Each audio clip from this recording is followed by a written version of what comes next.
Sir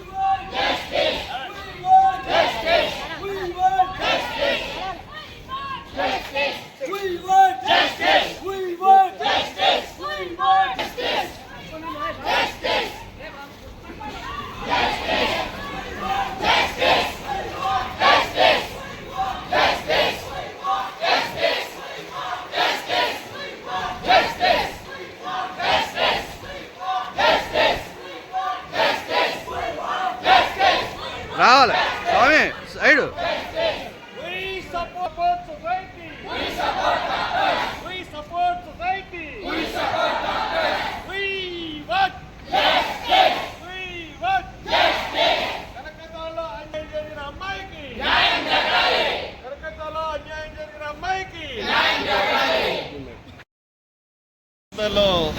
జరిగిన సంఘటన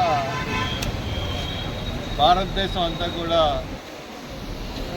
చాలా ఎందువల్లంటే ఒక పీజీ డాక్టర్ విధుల్లో ఉండగా మనం ఆ అమ్మాయి ఎక్కడైతే డ్యూటీ చేస్తుందో అక్కడ అదే మెడికల్ కాలేజెస్లో అమానుషంగా అత్యాచారం చేయబడి చంపబడింది.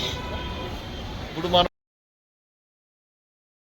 వచ్చినప్పుడు మనకి ఒక నిర్మానుష్య ప్రదేశంలో బస్సుల గురించి ఎక్కి ఆ అమ్మాయిని అత్యాచారం చేసి చంపేశారు.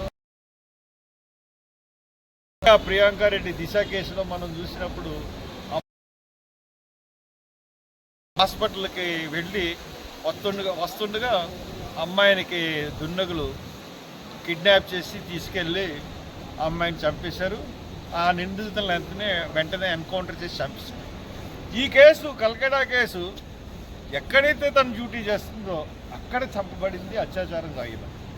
It's a very particular case.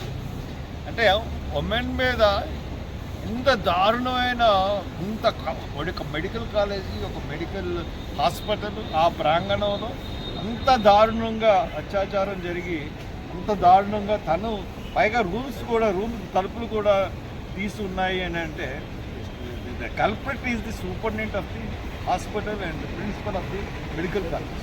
So that definitely వాళ్ళని ఈ కేసులోంచి వాళ్ళకి పోలిగ్రాఫ్ లై డిటెక్టర్ కాదు, డెఫినెట్గా ఇంకా దానికి మించిన టెస్టులు ఉన్నాయి.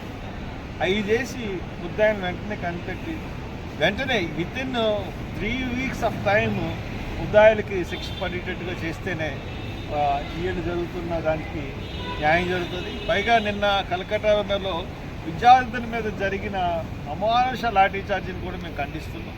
అందుకని కలకట్టా విద్యార్థులకి సంఘీభావంగా ఇవాళ రాజీవ్ గాంధీ కాలేజెస్ ఈ ర్యాలీ చేస్తున్నాయి. నేను దాన్ని వాళ్ళు ప్రపోజల్, మా స్టూడెంట్స్ యూనియన్ ప్రపోజల్ ఇది, ఆ ప్రపోజల్ని నేను కూడా సమర్థిస్తూ వాళ్ళ దాంట్లో నేను కూడా సంఘీభావంగా పాల్గొన్నాను. ఎక్కడి వరకు వెళ్తారని ర్యాలీ? ఈ అంబేద్కర్ స్టేట్ అండ్ పుష్కరాల దగ్గర కిట్ కూడా ఉంది.